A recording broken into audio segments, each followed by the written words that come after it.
In this video, we'll learn to make this simple key shape. So for this, I'll start with the rectangle tool. So I'll go to the rectangle and click anywhere in the drawing area to start this one and then type add.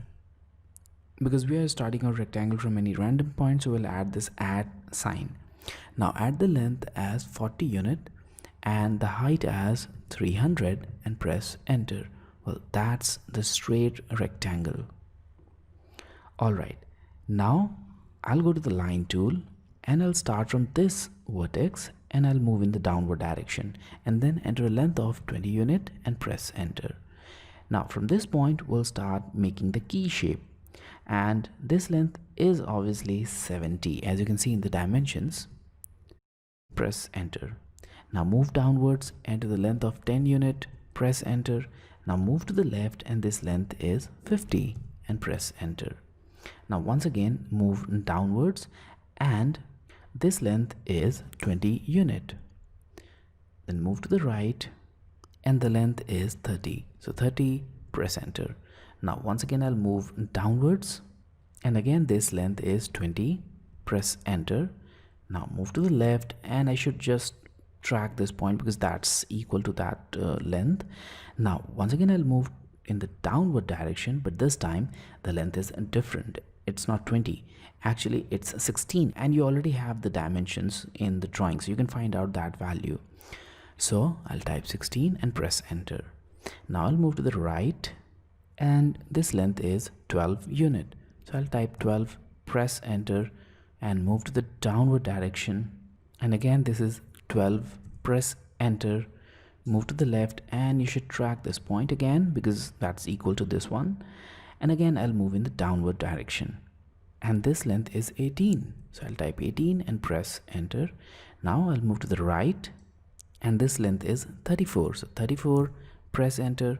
Again I'll move in the downward direction and finally this length is 12 units, so 12, press enter and join it with this line. Well, that makes our key shape. Okay, so now we have made the basic key shape. Let's add the details to this. And to add the details, I'll start by fillet tool. But before that, let's explode this polygon. So I'll go to explode tool, select this polygon and press enter. Well, now it's exploded as you can see this. Also, we have an overlapping line here. So I'll select that one and get rid of that. Okay, so now go to fillet and add a radius of 10. So I'll go to radius, add the radius value of 10. And I'll add the radius on these two vertices. Well, there we have it, the radius. Go to offset and now add a offset distance of 10 unit and press enter. Now I'll click on this line and click to the right. Again click on this line and click to the right because the next offset is also 10. Now I'll go to offset again, and this time I'll add an offset distance of 2.88, press enter. Now I'll zoom into this area, select this line and offset it in the downward direction like this. Okay, so we have added the details. Now let's get rid of some of the extra lines. For that I'll go to trim, press enter, and I'll get rid of this one as well as this one and this one. Okay, now we have the details here. Let's add the details on this side, and for that I'll start with the line tool. So I'll go to line and I'll start with the midpoint of this complete line, and this one is the midpoint because the total length is 40 and up to this point it's 20, so that's the midpoint. And I'll add the length of 140 unit and press enter. Well, there we have it, the line of length 140.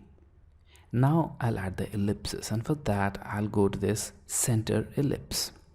Now I'll select the midpoint of this line and now specify the endpoint. So in this case the endpoint is 100 units towards right, and that second endpoint is right here.